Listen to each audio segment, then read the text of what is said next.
What's up guys, it's JD here from Gadgets Boy, and today we're going to take a look at this, the Razer phone in review.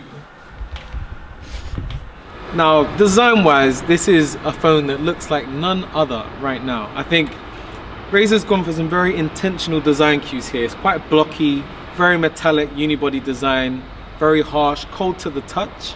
But this is the kind of thing you'd expect from Razer. Their computers have a similar look, a matte black finish. It's all very clean, very mechanical, very gamer friendly. So I like the look of it. Some people think it's a bit too blocky, too chunky, but for me, this is exactly what I would have expected from a Razer phone. So good job here. And on the front, you'll notice two very big bezels. Everyone's going bezel-less, but Razer have gone for something very different because they want to give gamers a good audio experience. So you've got two Dolby powered stereo speakers here, top and bottom, and they kick out a lot of really good sound. When I'm watching content at home or playing my games, the speakers here are literally second to none on any phone.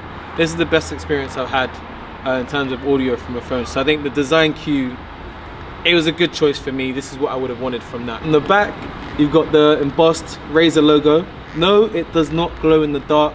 It does not have any LEDs or RGB lighting on it, which I would have liked, but you know, that's probably the next version will have that. You heard it here first. And on the right hand side, you got fingerprint sensor and power button. I think that's really nicely implemented. It's super quick, very intuitive to the touch. So yeah, again, a great job there with the fingerprint sensor. You got your SIM port here.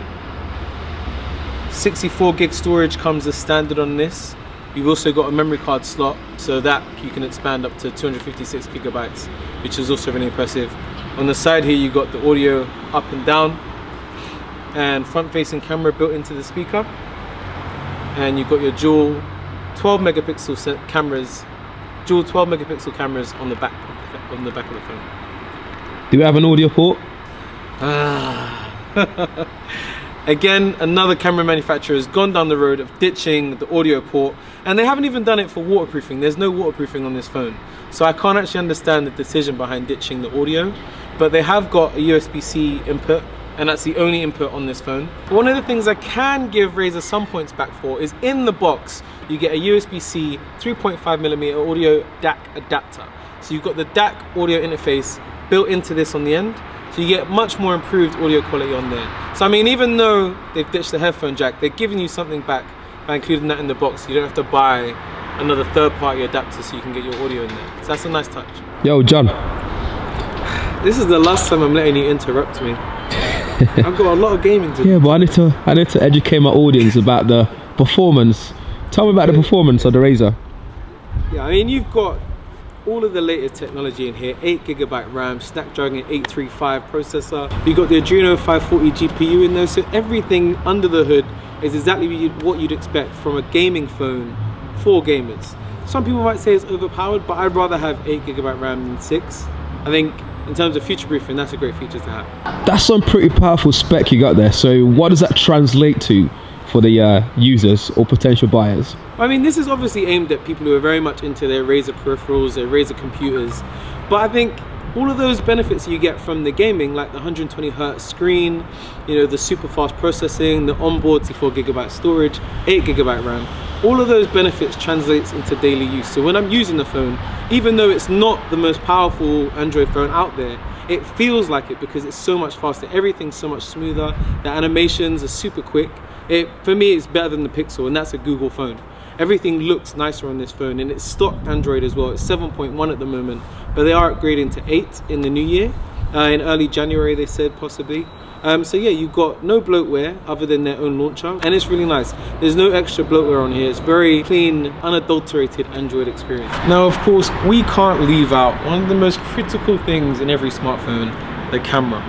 And it feels a bit unfair to talk about the Razer at this point because they said at the launch that they're still developing the camera module, you know, they're still producing firmware to make it deliver the performance that you'd expect from a smartphone.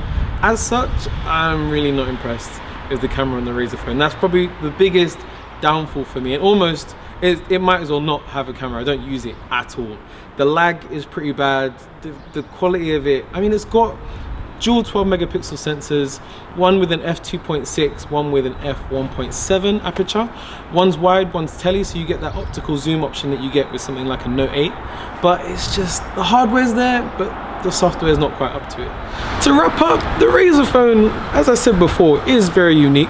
There's nothing else like it on the market. It's a phone made by gamers, designed for gamers, but I don't know if it's for everybody. I mean, for me, it's amazing. And like I said, for all of my media consumption, it's probably the best phone I have for just watching videos, just playing games. So yeah, for me, it's ideal because I do have a second phone. But if you don't, if this is your primary driver and you're looking for something like that, this is probably not going to be the phone for you unless you're into Razer and you do, like me, watch a lot of videos and play a lot of games. So yeah, I think it's great, but it does have some drawbacks.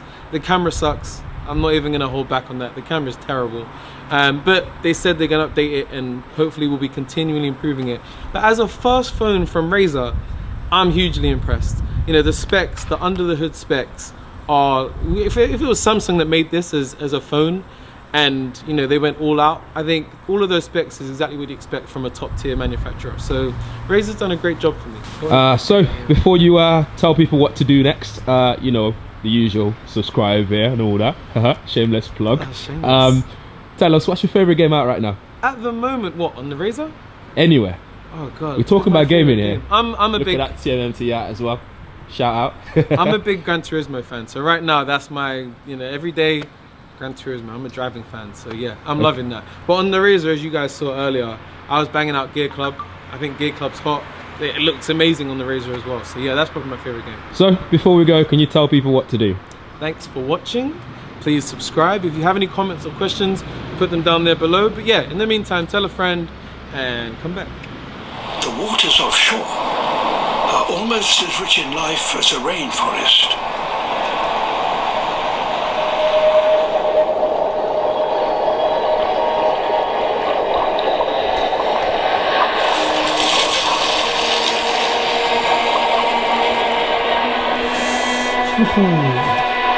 Right shot.